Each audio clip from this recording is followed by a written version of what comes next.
Hello YouTube, this is Harley1042 here, and this is part 2 of how to do a 3x3 Rubik's Cube.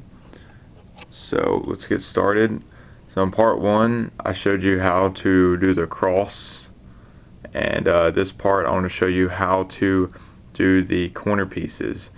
But when you do a corner piece, the corner pieces, you also want the corner pieces to actually finish this whole first layer on every side. So hopefully you understood the cross as much as possible, and here we go.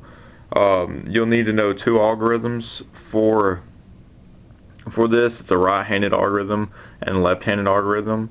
So they're pretty simple. There's only 4 moves. So, but as you can tell, when you do the corners, it finishes the first row, as I said. So you're on your way. So let's first you want to find a corner piece with a white on it. There's 2 of them right here. We'll just pick this one right here. And since it's in the top layer, we can't do much with it, because if you turn this top layer anyway to try to get that piece out of the way, because it's not in the right spot, and even if it's orientated correctly, it's not in the right spot, because the red and the blue and the orange, that doesn't go together. So if you turn it any way, you're messing up your cross. But what you can do is you want to turn this piece to the bottom layer, because look, you can turn this bottom layer as much as you want and you're not messing it up. So you want to turn this piece to the bottom layer and then just turn it away and put a new corner in. So if you turn this piece that you want away and then turn that piece back up so your cross is fixed, and then the corner pieces over here. So that's what you want to do. You want to try to get it in this bottom layer. And when you have it in the bottom layer, you need to look at the other colors on it. So it's red and blue, and you want to put it between the red and blue center. Well, it's in between the red and blue center. So if it was over here between the red and green center, you need to turn it in between the red and blue. Okay, so it's in between the red and blue.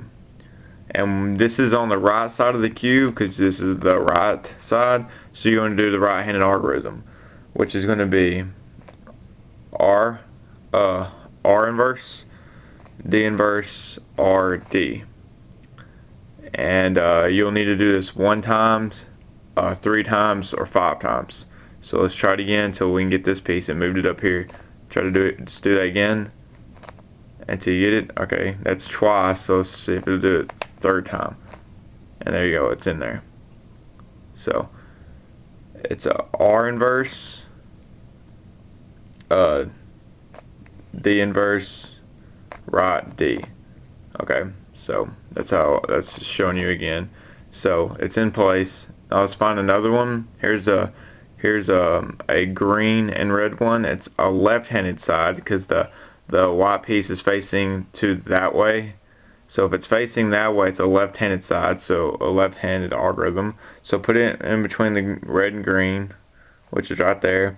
And let's do the algorithm for the left-handed, which is L,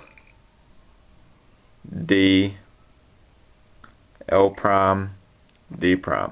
The prime means inverse. If I say inverse, it means counterclockwise. Prime means counterclockwise. I'm sorry, I just had calculus, so I'm going to get confused a little bit because the prime is the same as the inverse for Rubik's Cube notation. So let's find another piece, and here's the blue and orange. It's orange. It's orange. So blue and orange, and you want to put it in between the blue and orange center and do the left-hand algorithm, which is going to be L, D, L prime, D prime. Alright, so here's a right-handed one. It's in place, it's in the center, and all you have to do is this right-handed algorithm. Okay, it's pretty simple. Let's let me make it a little confusing. What if it's up here? It's in the top layer, like I said earlier, and you need to get it into the bottom layer. You need to get this piece orientated the right way, but it's in that top layer. You can't really turn it without like messing up the rest of the cube. So as I said before, you want to either turn it down this way to the bottom layer or turn it this way.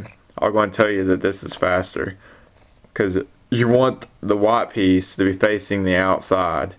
So it's facing the outside over here. So you just basically do the algorithm again.